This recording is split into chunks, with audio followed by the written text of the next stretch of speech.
Hi welcome to FIS। तो आज हम हिंदी पढ़ेंगे,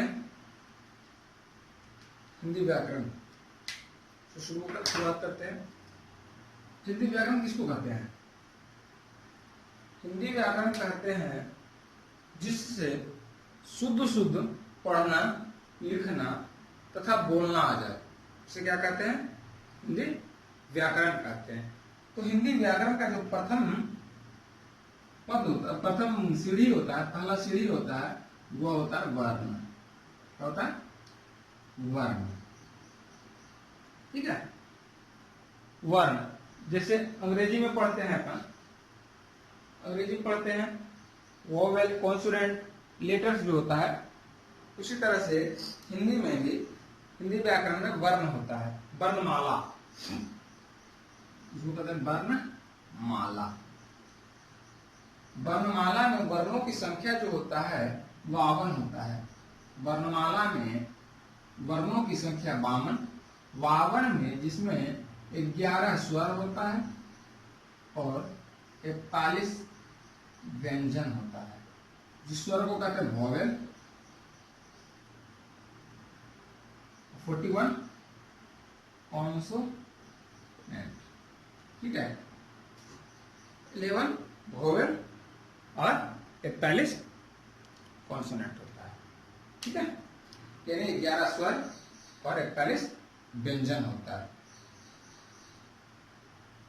जैसे क्या क्या हो सकता है वर्णमाला में? 52 क, कवर्ग, चवर्ग, पवर्ग, यवर्ग, ये सब वर्णमाला में है। अब वर्णमाला में इसी चीज को जो है 2 भागों में बांटा गया है, स्वर और व्यंजन, वोवेल और कॉन्सोनेंट। ठीक है, तो पहला आएंगे स्वर पर। किस पर आएंगे? स्वर पर आएंगे। स्वर किसको कहते हैं?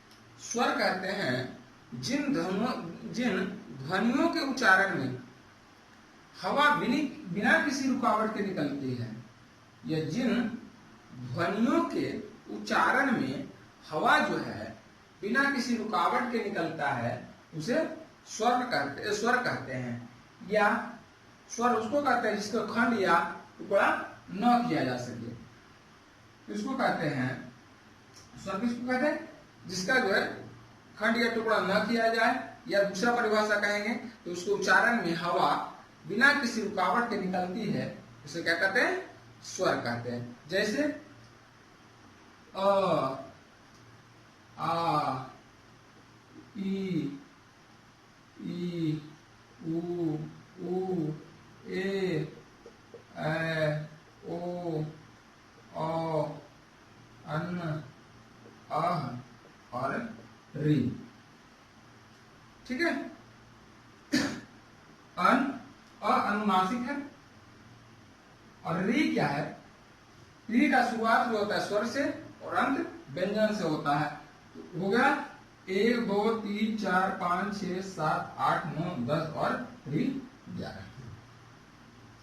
ठीक है, अन और अह जिसको कहते हैं अनुस्वार और विसर्ग, यह जो है क्या है? अनुनासिक है। इसका जो बोला जाता है मुंह और नाक से बोला जाता है। ठीक है, इसको स्वर में भी रखा जाता है और व्यंजन में भी रखा जाता है। तो इस तरह से हमारा जो स्वर हुआ कितना हुआ? 11 हुआ। अब इसको मिटाते हैं।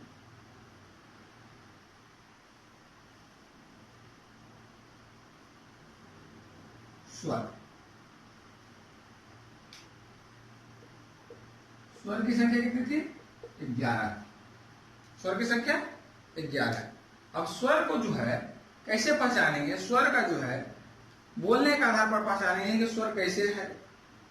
ठीक है, तो उस बोलने के आधार पर जो है, उच्चारण के आधार पर, उच्चारण कहां से होता है? जीभ से। मान लीजिए जीभ है, जीभ का ये अग्रभाग हुआ,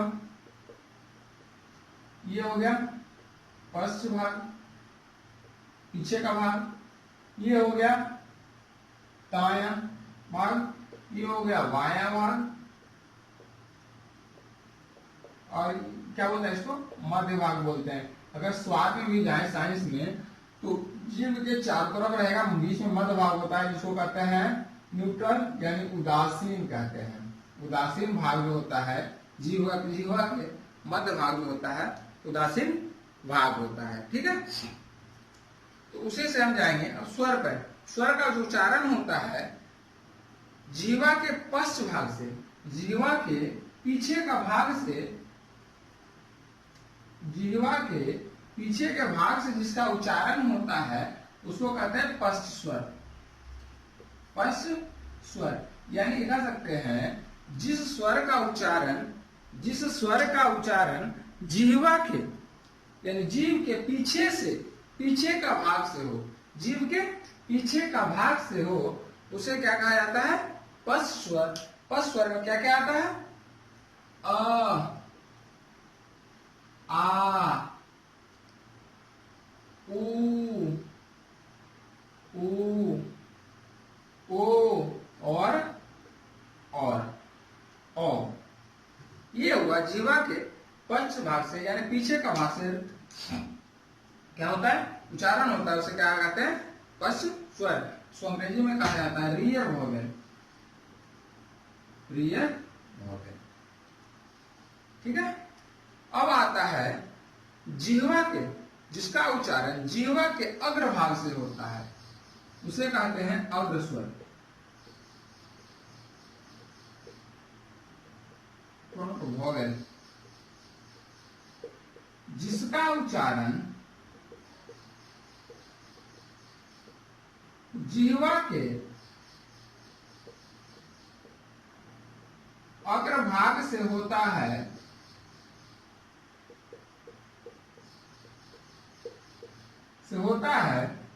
उसे अग्र स्वर कहते हैं। अग्र स्वर कहते हैं।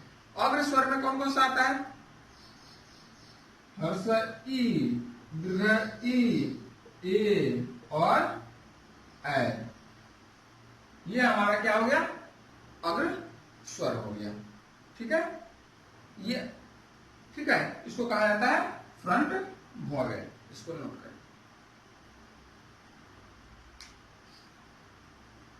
उसके बाद आ जाता है बोलने के आधार पर। बोलने के आधार पर, बोलने के आधार पर जो होता है इसको कहता है समृद्ध स्वर। समृद्ध स्वर, जिसको अंग्रेजी में कहा जाता है सर्कल वोवेल। सर्कल वोवेल यानी इसका जो होता है जिसका उच्चारण इसको हटा देते हैं, जिसका उच्चारण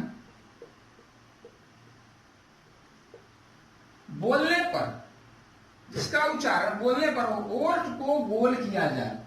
उच्चारण करने के लिए ओष्ठ को गोल किया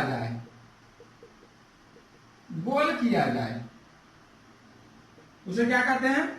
समृद्ध स्वर कहते हैं। क्या कहते हैं? या सर्किल वोवेल, सर्कल वोवेल कहते हैं। तो सर्कल वोवेल में क्या क्या आ सकता है?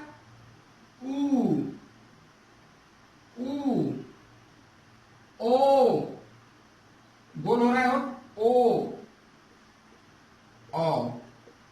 ये हो गया हमारा सर्किल वोवेल। ठीक है, दूसरा आता है जिसको उच्चारण करने के लिए ओष्ठ को गोल ना करना पड़े, उसे कहते हैं अवृत स्वर। जिसको उच्चारण करने के लिए ओष्ठ को गोल ना करना पड़े उसे क्या कहते हैं? अवृत स्वर। जिसका उच्चारण के लिए ओष्ठ को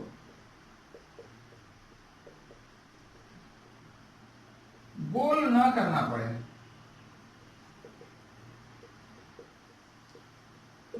करना पड़े, उसे क्या कहते हैं? Non circle vowel. उसे कहते हैं नॉन सर्कल वोवेल। तो नॉन सर्कल वोवेल में कौन कौन सा आ जाएगा? नॉन सर्कल वोवेल में अ, आ, ई,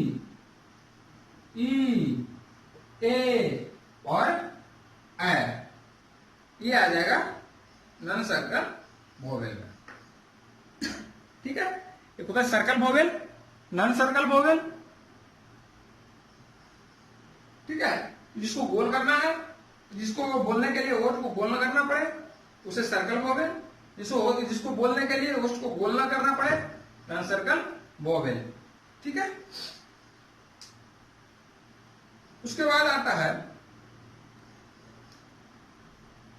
समय के अनुसार, जिसके उच्चारण में समय कम लगता है, समय ज्यादा लगता है, उसके अनुसार अगर स्वर को बांटे तो दो भागों में बांटेंगे। पहला बांटेंगे हर्ष स्वर, दूसरा कहेंगे दीर्घ स्वर। हर्ष स्वर और दीर्घ स्वर, शॉर्ट वोवेल, लॉन्ग वोवेल। ये हो गया लॉन्ग वोवेल। यानी क्या कर सकते हैं, हर्ष स्वर में होता है जिसका उच्चारण में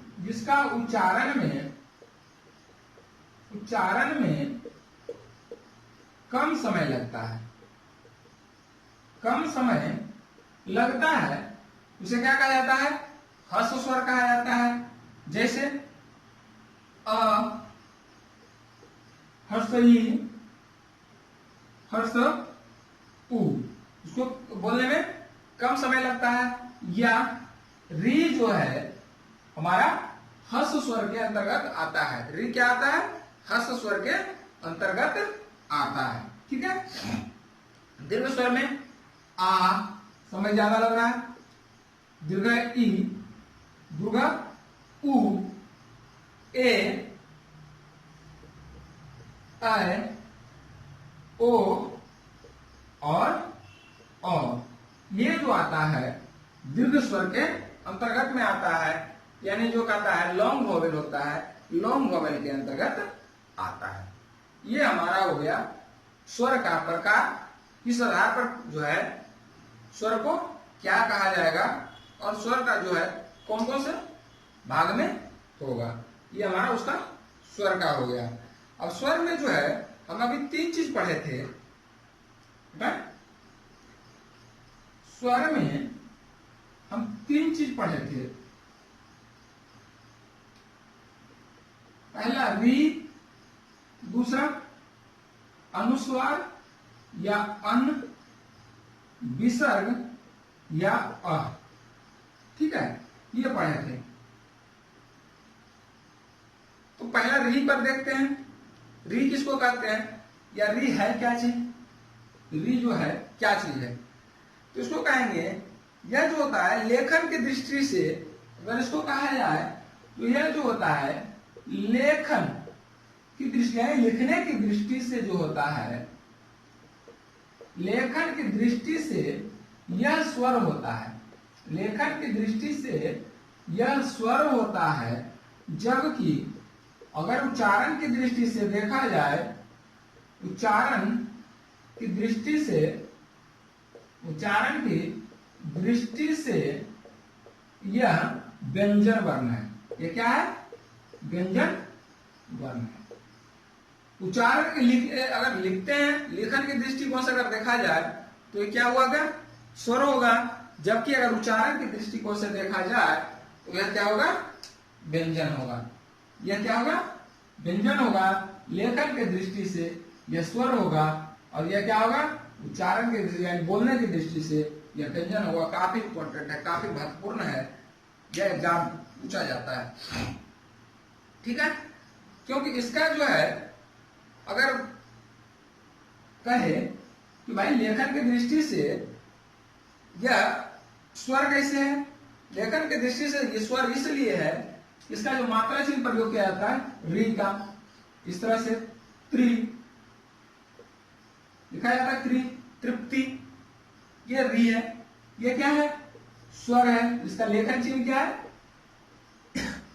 लेखन चिन्ह क्या है, ये है जो कि स्वर है। जबकि उच्चारण चिन्ह इसका क्या है, उच्चारण जो होता है इसमें होता है री में, र री, जो क्या है, एक व्यंजन है।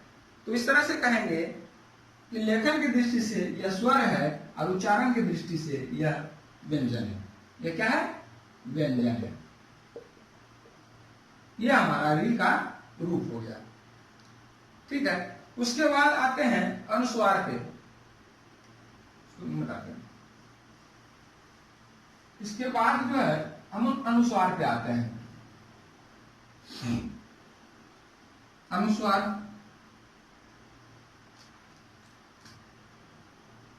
इसको कहते हैं अनुस्वार।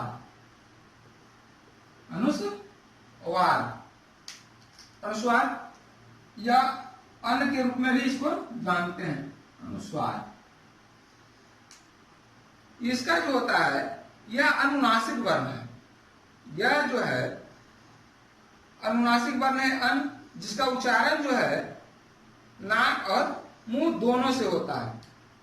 यह जो है, नहीं समझिए, अनुनासिक है, अनुनासिक है, जिसका उच्चारण जो होता है नाक प्लस मुंह से, मुख से, दोनों से होता है। उसका उच्चारण नाक और मुख से दोनों से होता है। जैसे अनुस्वार, अनु न, अनुस्वार से होता है। इसीलिए इसका वर्तनी में जो है, वर्तनी में पांचवें अक्षर पंचमाक्षर, पंचमाक्षर के रूप में प्रयोग किया जाता है। पंचमाक्षर अर्थात पांचवा अक्षर। जैसे आपका कोई भी वर्तनी का पंचमाक्षर होगा, क्या होगा? अंग,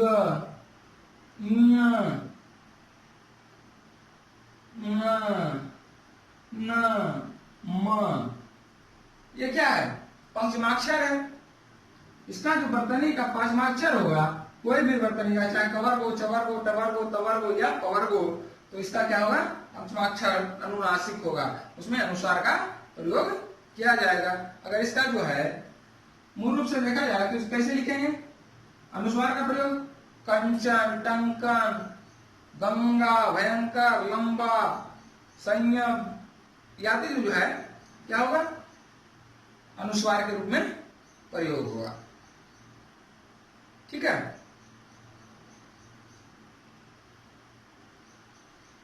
यदि शब्द में दूसरा अगर देखा जाए तो यदि शब्द में जो है भिन्न नासिक व्यंजन हो, यदि, नोट इंपोर्टेंट है, यदि शब्द में भिन्न नासिक व्यंजन हो तो पंचमाक्षर को मूल रूप में लिखा जाएगा। पंचमाक्षर को अनुस्वार के रूप में न लिख करके मूल रूप में लिखा जाएगा, लिखा जाएगा। जैसे अगर जन्म लिखते हैं तो जन्म ऐसे लिखते हैं, अनुस्वार देके नहीं लिखते हैं। जन्म को क्या लिखते हैं? मूल रूप में लिखते हैं, जन्म। ये हो गया जन्म। भिन्न, भिन्न, उन्नति, सम्मति, यह क्या होता है? पूरा का पूरा जो है लिखते हैं, पंचमाक्षर के रूप में लिखते हैं। ठीक है, पंचमाक्षर का मूल रूप में लिखते हैं। ठीक है, उसके बाद आता है विसर्ग। उसके बाद विसर्ग,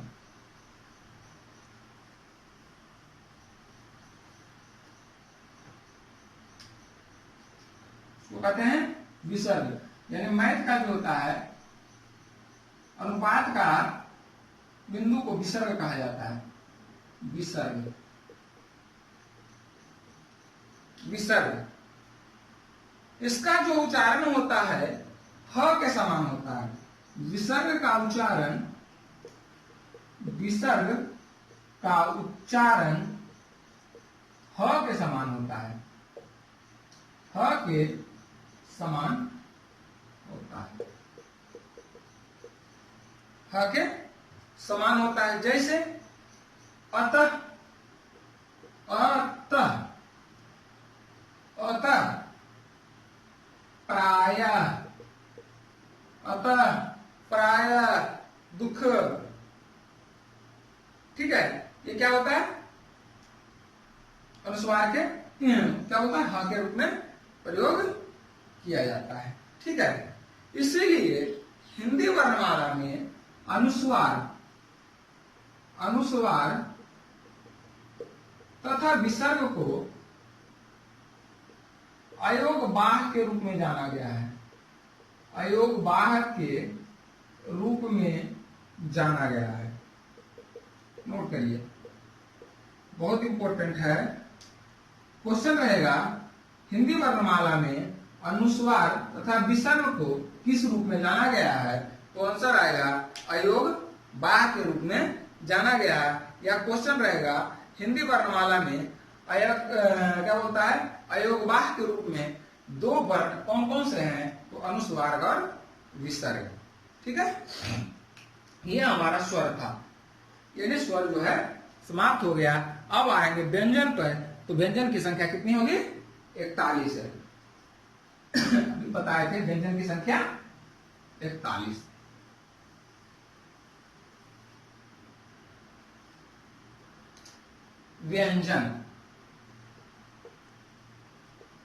व्यंजन की संख्या कितना है, 41 है। ठीक है, बहुत इंपॉर्टेंट है। पहले देख लीजिएगा इसका जो है रूल। पहला, व्यंजन का यानी किसी वर्ग के, वर्तनी के किसी वर्ग का प्रथम तथा तीसरा वर्ण, वर्तनी वर्ग के प्रथम तथा तीसरा वर्ण जो है अल्प प्राण होगा, अल्प प्राण वर्ण होगा। तथा होता है, तथा दूसरा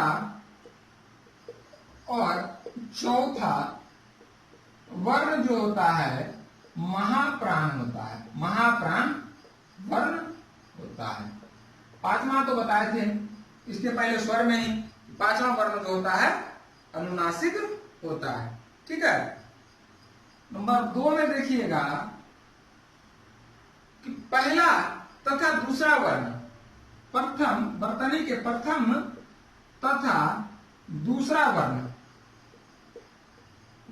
अघोष वर्ण होता है, अघोष वर्ण होता है।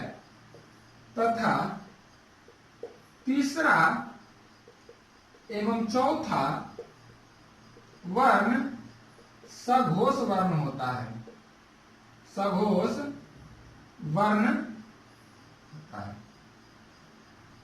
तीसरा तथा चौथा वर्ण क्या होता है, सघोष वर्ण होता है।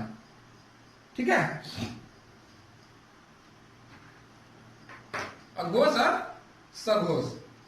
अब इसको कहते हैं अघोष और सघोष, किसको कहते हैं, अघोष कहते हैं, अघोष वर्ण, अघोष वर्ण उसको कहते हैं जिसके स्वर यंत्रियों में कंपन ना हो, जिसके उच्चारण से स्वर यंत्र जो है, कंठ या जहां भी उच्चारण होता है, जहां से भी उसके उच्चारण में जो है कंपन ना हो, उसे अघोष कहते हैं। और जहां से उच्चारण होता है यानी स्वर यंत्र में अगर कंपन होगा तो वह क्या होगा, सघोष वर्ण होगा।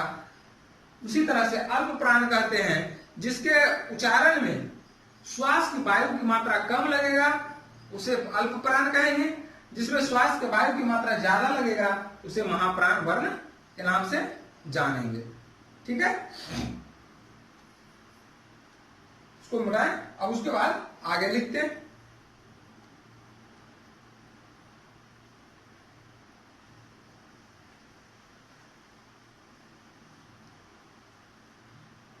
देखिए आगे, आगे कहा जाता है पहला क ख ग, व्यंजन ऊपर लिख देते हैं, व्यंजन कितना है 41, घ और अंग, च छ ज झ ञ त ठ ड ढ न त थ द ध न प फ ब भ भ म य र ल व। तालव्य स, मूर्धन्य स, दंत स, ह। ठीक है। अब इसको कवर्ग को क्या कहते हैं? कवर्ग को जो है कहां से उच्चारण होता है? कवर्ग का उच्चारण जो होता है कंठ से होता है। कवर्ग का उच्चारण कहां से होता है? कंठ से होता है। कवर्ग का उच्चारण कंठ से। चवर्ग का उच्चारण तालु से, तालव्य, सो कह सकते हैं तालव्य। इसका उच्चारण कहां से हो रहा है? तालु से हो रहा है। तालव्य जिसको कहते हैं, तालु से। ट का उदाहरण मूर्धन्य से, मूर्धन्य से यानी मूर्धा से। तवर का उच्चारण दांत से, जिसको कहते हैं दंत। उच्चारण में दांत का प्रयोग होता है। पवर का उच्चारण में ओष्ठ का प्रयोग होता है। ओष्ठ का प्रयोग होता है। ठीक है। तो ये जो हो गया पवर्ग तक। हाँ, ठीक है। इसको कहते हैं, ये दो हुआ प्रथम और तृतीय। इसको क्या कहेंगे? अल्प प्राण। अल्प प्राण। इसको और इसको क्या कहेंगे? महाप्राण। अल्प प्राण और महाप्राण बाद। पहला और दूसरा, पहला और दूसरा को अघोष वर्ण, तीसरा और चौथा को सघोष वर्ण, तो कहेंगे सघोष वर्ण। और पांचवा अक्षर जो होगा अनुनासिक होगा। अनुनासिक होगा, जिसका उच्चारण नाक और मुंह दोनों से किया जाता है। ये हो गया अनुनासिक। ठीक है। उसके बाद आता है, बेटा, उसके बाद आता है, नोट करके जाइए,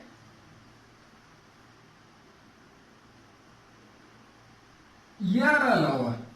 पवर्ग तक हो गया। उसके बाद आता है यरलव। यरलव तालव्य स, मूर्धन्य स, दंत स, ह। छ, त्र और ज्ञ। यही है यरलव में। तो जो हुआ प्रथम यरलव, यरलव को अंतस्थ कहते हैं। अंतस्थ। स को बोला जाता है ऊष्म व्यंजन, ऊष्म वर्ण, ऊष्म व्यंजन। और इसको बोला जाता है संयुक्त वर्ण। इसको जो बोला जाता है संयुक्त वर्ण बोला जाता है। जिसमें अंतस्थ किसको कहते हैं? अंतस्थ कहते हैं जिसमें श्वास का अवरोध जो होता है बहुत कम होता है। जैसे य, इसमें कोई अवरोध ही पैदा नहीं हो रहा या कम पैदा होता है। र थोड़ा सा हो रहा है। ल, व, ये क्या है? इसमें श्वास का जो है अवरोध बहुत कम होता है। इसी के साथ इसको बोला जाता है र तथा ल। ये जो है लुंठित कहा जाता है इसको। र को जो है लुंठित। र उच्चारण देखिए, र कहा आता है। ल को पार्श्विक बोला जाता है। ल को जो है पार्श्विक बोला जाता है। ठीक है। अब ये आता है संयुक्त वर्ण। इसको जो है ऊष्म वर्ण, जिसको बोलने में थोड़ा सा ऊष्मा पैदा हो उसे ऊष्म वर्ण कहते हैं। अंतस्थ, जिसको अवरोध पैदा न हो। अब इसको कहते हैं संयुक्त वर्ण। इसका संयुक्त वर्ण में छ किसका है? संयुक्त रूप किसका है? क और मूर्धन्य स का, त्र, त और र का संयुक्त रूप है। और ज्ञ किसका है? ज और किसका? य का। ज यह। ठीक है। अब एक और आता है स्र। इसका क्या है? तालव्य में स और र का संयुक्त रूप है। यह हमारा जो है व्यंजन का रूप है। ठीक है।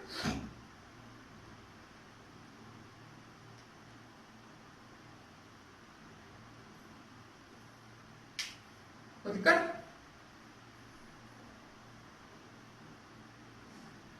य और व को जो है अर्ध स्वर के भी नाम से जाना जाता है। य और व को, ये दोनों को अर्ध स्वर कहा जाता है। अर्ध स्वर यानी आधा स्वर के नाम से जाना जाता है, अर्ध स्वर कहा जाता है। ठीक है। यह हमारा हो गया व्यंजन। ठीक है। स्वर और व्यंजन। बाकी नेक्स्ट क्लास।